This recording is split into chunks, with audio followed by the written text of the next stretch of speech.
and Matt Barnes. Matt, you were teammates with Luke Walton during your time with the Lakers. Now, how do you see him fitting with LeBron? This is a non-issue. I think, there's not much, they want to find something to talk about, but it's not an issue. Luke is cool as a fan, never played with LeBron, but know him. And I think, they know what they're coming here to do. They got a young, exciting team.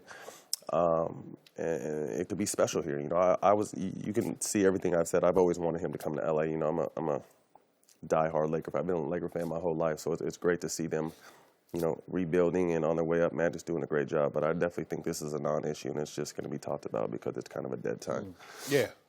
I don't really see the problems here, baby. I don't really see a problem because this is what I know about great players. Great players want to be coached.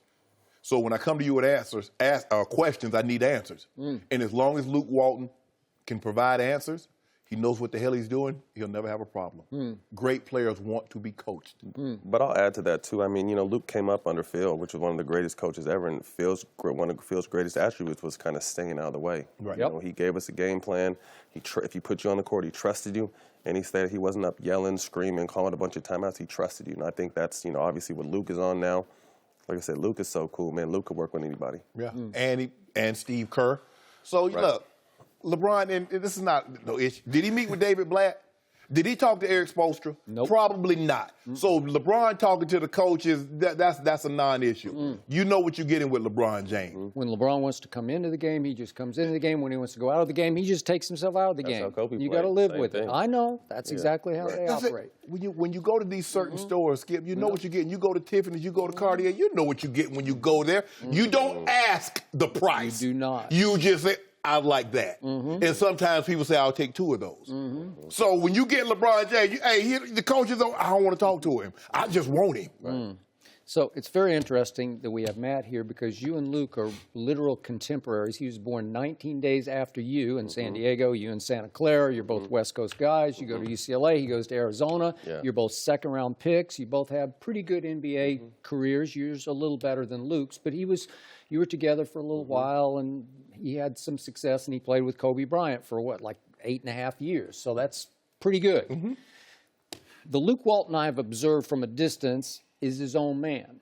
He grew up with a father who was pretty famous basketball player, right? Yes. And his own man. And I don't think Luke will take anything off anybody. In the end, when Luke digs in, he'll dig in. I do think he will take a stand when it's time to take a stand. So I think there'll be some things that he'll say, this is how we're going to do this. We're going to do it this way. Will he be open to what LeBron says? Sure. And I do think LeBron wants to help coach the team because he's earned the right to coach the team, right? Yeah. So it's going to be interesting because I think Luke is more of his own man than the previous coaches that LeBron has had. I would agree, but at the same time, I think Luke understands he has a great basketball mind. LeBron has a great basketball mind. Like I said, they know what they're coming here for. If anything, Luke takes a stand against these younger players, to make them understand, like, this is how the NBA is done. This is how you carry yourself as a professional. This is what it means to have this Lakers across your chest. I don't see any problems with those two, with LeBron and Luke. I think, like I said, I think the Lakers are surrounding, if Lonzo's their guy and they're going to keep him going, they're surrounding them with LeBron, who's a great basketball mind. Yep.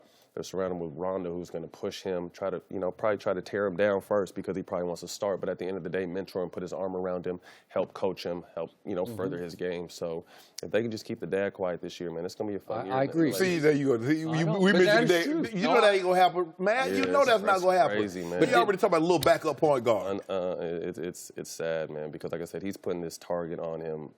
It gets bigger every single year. It does. You know? I mean, like I said, I talked about it earlier. To be the second pick from LA, you already got a lot of pressure going to UCLA, going to be a Laker. Then your dad keeps running his mouth, and now everyone probably dislikes him because of his dad. And he's a great kid with a lot of talent. But I'm saying his dad keeps saying all this crazy stuff, and people are expecting more. They forget he's only 19. What is he, 19? 20?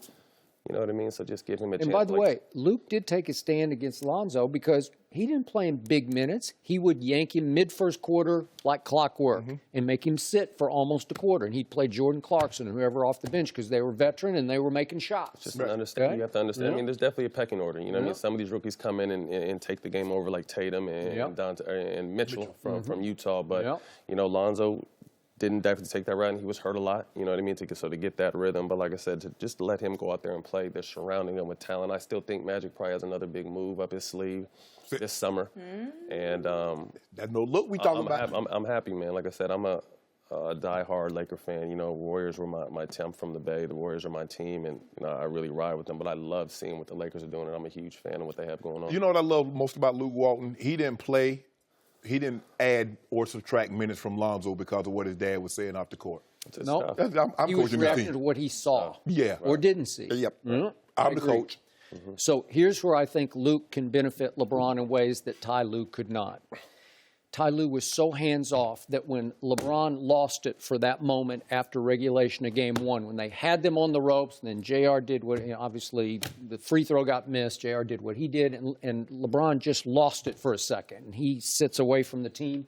I don't think Luke would allow that. He would have gone over to LeBron and said, get back over here. I don't agree. I think, No? I think as Well, LeBron, then they would have lost the game. Probably. Yeah. Still. Yeah. You know, I mean, LeBron was playing his heart out that game, and to lose on a you know, kind of a bonehead mistake that No, it was bonehead. it's going to be magnified because it was a finals, but stuff, you know, crazy stuff has happened before. I think, you know, those kind of like, what did he have, 50 that game or 51. something? He's Yeah, playing, And it but was you 51 got him on the ropes. He was playing, you know, you got him. Wait a second. Would you have taken 0-0 to start overtime in Game 1 at Oakland? There's no question. Yeah. But like I said, sometimes you know, he needed to depress. I mean, exhale or whatever he needed. He just needed that second because, you know, as soon as he came back out there, he was going to be. I know, but then he goes for half LeBron. overtime and won't take a shot.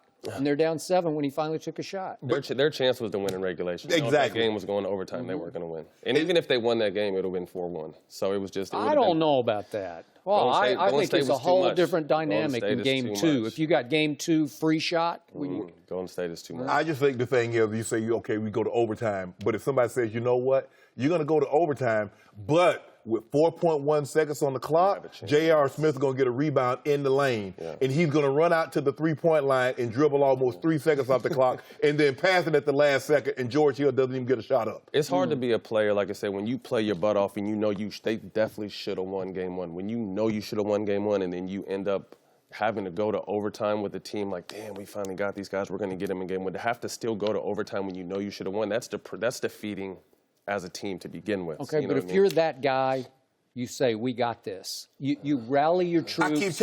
Matt, I keep telling him it's a lot easier said than done. So you're saying he's just a quitter? No, he definitely, I mean, when you saw his numbers, he didn't quit. You think Michael Jordan would have said, we lost? No, he wouldn't have Everything said goes that. back to Michael. We lost. But LeBron it's over. We don't have a chance. LeBron didn't say that either. He You know what I mean? scored 50 points. LeBron didn't say that either. I was thinking, he definitely didn't say that. You know what I mean? It's just one of those things that happens. Okay, I still say Luke Walton, having grown up around his father and a lot of great players like Kobe Bryant and all those Boston Celtics and all the way, he manages that situation different. All LeBron needed is somebody to put an arm around him and say, come on, we're going to be okay. We don't need somebody. We don't know how any other great player would have handled that situation because no other great player, with the exception of Magic Johnson, has ever been in that. Magic dribbled a timeout in 1984. Magic dribbled the shot clock out. But to say but that was the end of the game. Right.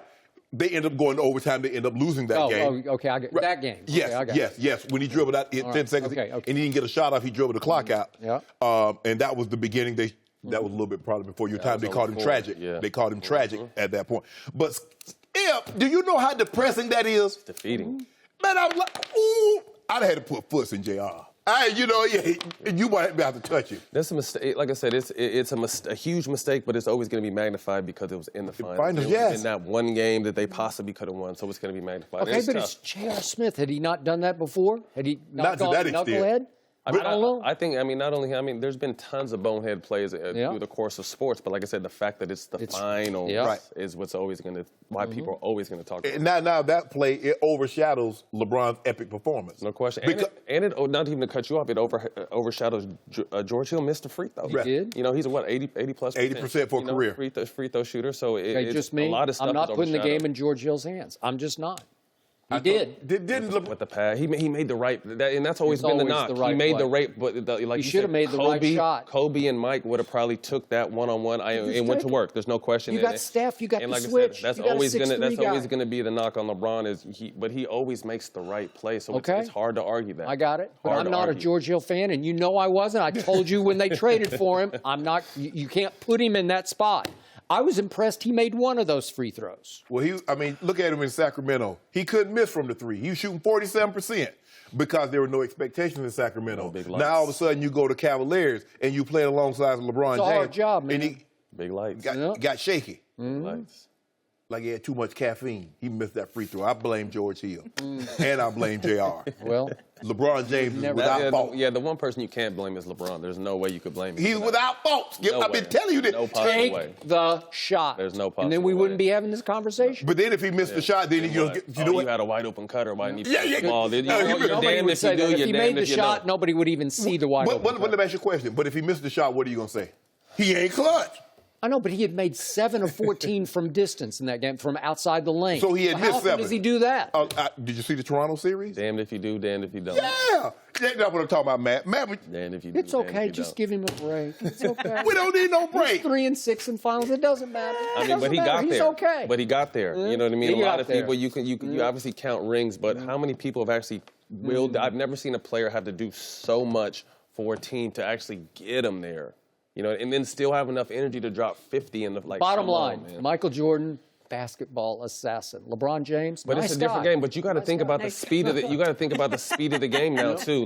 Mike might have not have had the legs he had at the end of the games back then that he does now because the pace of the game is so much faster. And Mike was doing it on both ends. So Mike might have worn down. I mean, it's a different time, a different game now.